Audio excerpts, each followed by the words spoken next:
ये जो वेरिएंट है ये ओमिक्रॉन की तरह, जैसे आप चाइना में देख चुके हैं, काफ़ी ज़्यादा ट्रांसमिसिबल है। वैक्सीन जो लगाते हैं आप, उससे जो एंटीबॉडीज़ जो उत्पन्न होती हैं उसको न्यूट्रलाइज करने की क्षमता है। वुहान वाला जो वेरिएंट था उससे 4.5 गुना ज़्यादा क्षमता है इसके अंदर कि ये जितनी भी आपकी वैक्सीन की बनी हुई एंटीबॉडीज़ हैं जो आपको प्रोटेक्ट करती हैं उनको ये ख़त्म कर देता है। ये थोड़ी एहतियात बरतनी है, डरने से कुछ नहीं होगा।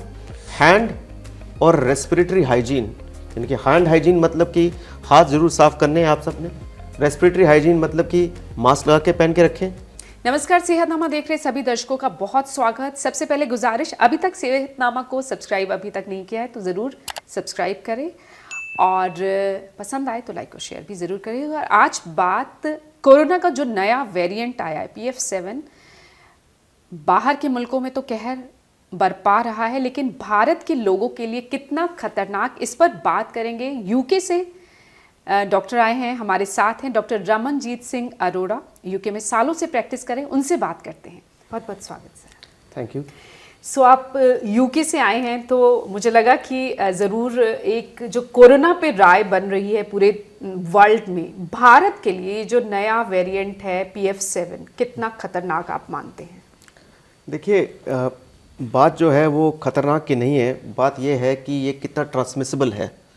तो ये जो वेरिएंट है ये ओमिक्रॉन की तरह, जैसे आप चाइना में देख चुके हैं, काफ़ी ज़्यादा ट्रांसमिसिबल है। और इसके अंदर जो वैक्सीन जो लगाते हैं आप, उससे जो एंटीबॉडीज़ जो उत्पन्न होती हैं उसको न्यूट्रलाइज करने की क्षमता है। और जो पुराने जो वुहान वाला जो वेरिएंट था उससे 4.5 गुना ज़्यादा क्षमता है इसके अंदर कि ये जितनी भी आपकी वैक्सीन की बनी हुई एंटीबॉडीज़ हैं जो आपको प्रोटेक्ट करती हैं उनको ये ख़त्म कर देता है। तो इसका मतलब ये है कि वैक्सीन लगाने के बाद भी कई लोगों को इन्फेक्शन होने का चांस है। तो आप सोचिए कि जैसे थर्ड बूस्टर जो डोज लगाया था, कई लोगों को साल हो चुका है, तो जैसे जैसे टाइम निकलता जाता है तो एंटीबॉडी टाइटर्स गिरते रहते हैं। तो अगर इस चीज़ का थ्रेट आगे बढ़ता जाएगा हमारे मुल्क में, तो बात वहाँ पे आ जाएगी कि एक 4th कोविड बूस्टर लगवाना पड़ जाएगा। अब ये यूरोपियन नेशन है, ये इस बात में थोड़े आगे हैं क्योंकि इन्होंने देखा है बात कितनी जल्दी बढ़ी थी। पिछली बार महीने में पूरा यूरोप बंद हो गया था। तो यूके में जो डॉक्टर्स हैं उनको तो अक्टूबर में ही लगा दिया गया है 4th कोविड बूस्टर जो है जिसे कहते हैं। तो लेकिन हमें भी यही सोचना है कि थोड़ी एहतियात बरतनी है, डरने से कुछ नहीं होगा। जो इन्फेक्शन है ज़्यादातर लोगों में माइल्ड ही होगा, जल्दी से जल्दी ठीक होगा, काफ़ी लोगों में कोई इशू नहीं होगा। लेकिन कुछ जो लोग हैं जिनको कि प्री एग्जिस्टिंग प्रॉब्लम्स हैं, जैसे किसी को डायबिटीज़ है, अस्थमा की प्रॉब्लम है, उम्र ज़्यादा है, कैंसर के सफ़रर्स जो हैं, इन लोगों में ये कॉम्प्लिकेशंस हो सकती हैं। इन लोगों को खासकर एहतियात बरतनी होगी। हैंड और रेस्पिरेटरी हाइजीन, यानी कि हैंड हाइजीन मतलब कि हाथ ज़रूर साफ़ करने हैं आप सबने। रेस्पिरेटरी हाइजीन मतलब कि मास्क लगा के पहन के रखें। मास्क लगा के पहन के रखें, स्पेशली विंटर टाइम में जब सर्दी है, लोग क्लोज स्पेसेस में जाते हैं, एयर सर्कुलेशन कम हो जाता है और ये चीज़ें बढ़ जाती हैं। इसी तरह कोल्ड और फ्लू भी बढ़ गया है अभी इस वक्त। आप अभी ऑस्ट्रेलिया में देखें, 6 महीने पहले जब कोल्ड एंड फ्लू बढ़ा था तो उनका विंटर बहुत ही मुश्किल गया है।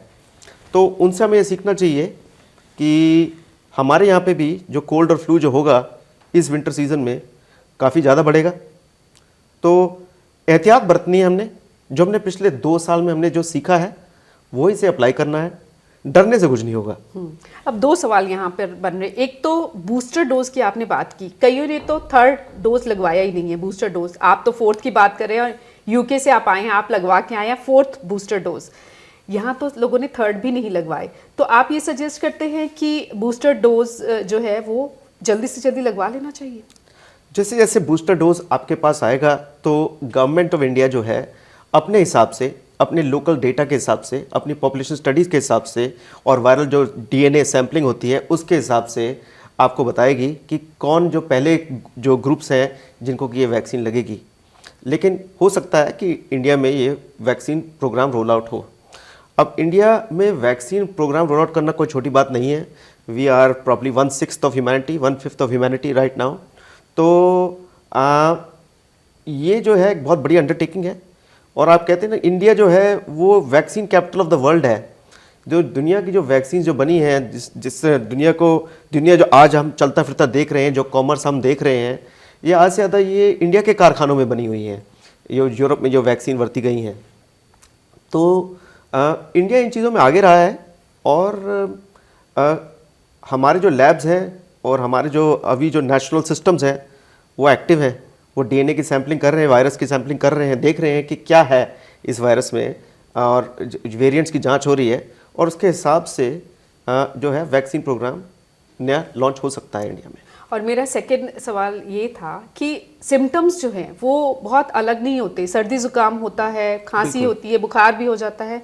तो कोरोना के सिम्टम्स जो पहले भी रहे हैं, लग सकता है कि अब जो सिम्टम्स होने वाले वही सिमिलर ही होंगे। तो फिर वो पता कैसे चलेगा ये कोरोना है या सर्दी जुकाम है आमतौर पे जो होता है? बिल्कुल नहीं, आपने ये सोच के चलना है कि अगर आपको कोई वायरल इन्फेक्शन है, सर्दी है, जुकाम है, सोर थ्रोट है, तो आपको ये सोच के चलना है कि अगर आपकी तबीयत खुद ख़राब है तो आपको लोगों से क्यों मिक्स होने की ज़रूरत है। इस वक्त आप मास्क पहन के रखिए, घर पे रहिए, जब तक कि 5-7 दिन में आपका ये इम्प्रूव नहीं हो जाता है तब तक आप घर पे रहें, और उसके बाद फिर आप फिर से काम पे चले जाएं। तो आपकी एक कॉमन सेंस जो रिस्पॉन्सिबिलिटी बनती है नागरिक के होने के हिसाब से, वो ये है कि आप जब आपके पास वायरल इन्फेक्शन के सिम्टम्स हैं तो आप घर पे रहें और ट्रीटमेंट लें उसका, पैरासीटामोल और जैसे look warm salt water goggles होते हैं, जैसे वो गर्म पानी नमक के गरारे होते हैं, ये सब करें। स्टीम इनहेलेशन लें, भाप लें, थोड़ा फेफड़े खुलेंगे उसमें, ये सब काम करें। और जैसे मैंने बोला है 95 से 99% लोगों में ये जो इन्फेक्शन है ये माइल्ड ही होगा, क्योंकि थोड़ी बहुत इम्यूनिटी तो बन चुकी है पिछले 2-2.5 साल से। हमें जो वैक्सीन लगी हुई हैं उसका एक थोड़ी बहुत तो उसकी इम्यूनिटी रहेगी। लेकिन अब इशू ये है कि ये जो वायरस जो नया वेरिएंट आया है ये काफ़ी जो एंटीबॉडीज़ को है बड़ी क्विकली न्यूट्रलाइज कर रहा है, 4.5 गुना ज़्यादा न्यूट्रलाइज कर रहा है ओरिजिनल वायरस के हिसाब से। इसलिए जो है अगर कोई रीसेंट वैक्सीनेशन लगा होगा आपका तो आपको प्रोटेक्शन ज़्यादा होगा उससे। अब जाने से पहले खासकर बच्चे अपना ख्याल रखें और बुजुर्ग अपना ख्याल रखें और बीमार लोग। बिल्कुल। कुछ संदेश आप देना चाहें? नहीं, संदेश सभी के लिए यही है कि ये हम सबकी जिम्मेवारी है एक दूसरे को बचाना, और खासकर बच्चे और बुजुर्ग जो हैं कोल्ड और फ्लू सीजन में जो है ये रेजर्वायर ऑफ इन्फेक्शन होते हैं, इनमें ये इन्फेक्शन जल्दी पकड़ा जाता है इनको, और इनके पास ज़्यादा देर तक रहता है। तो इनको बचाने की कोशिश करें जितना हो सके। और लेकिन बच्चों को तो स्कूल जाना है, अब एजुकेशन भी इम्पॉर्टेंट है। लेकिन अगर आपके बच्चे को अगर कोल्ड फ्लू सिम्टम है तो आप अपने स्कूल को रिपोर्ट करें उस चीज़ को, टेस्टिंग करवाएं। जब गवर्नमेंट के आपके रूल्स आते हैं उसके हिसाब से आप टेस्टिंग करें, सेल्फ आइसोलेशन करें जहाँ पे आपको लग रहा है कि हाँ कोल्ड और फ्लू वायरस है। ये प्रूव करने की ज़रूरत नहीं है कि किस तरह का वायरस है, क्योंकि कुछ भी हो सकता है। इन्फ्लुएंजा वायरस हो सकता है, रेस्पिरेटरी सिंसिशियल वायरस हो सकता है जिसे हम कोल्ड वायरस कहते हैं, और कोविड भी हो सकता है।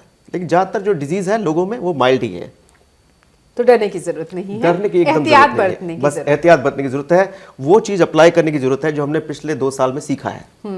ताकि ये जो फिर से लॉकडाउन और वो जो सब हमने झेला है 1 साल पूरा, वो ना हो अगर हम खुद एहतियात बरतें। बिल्कुल, अगर हम सब एहतियात रखें और अपना कॉमन सेंस इस्तेमाल करेंगे तो ये वो प्रॉब्लम नहीं आएगी आई थिंक।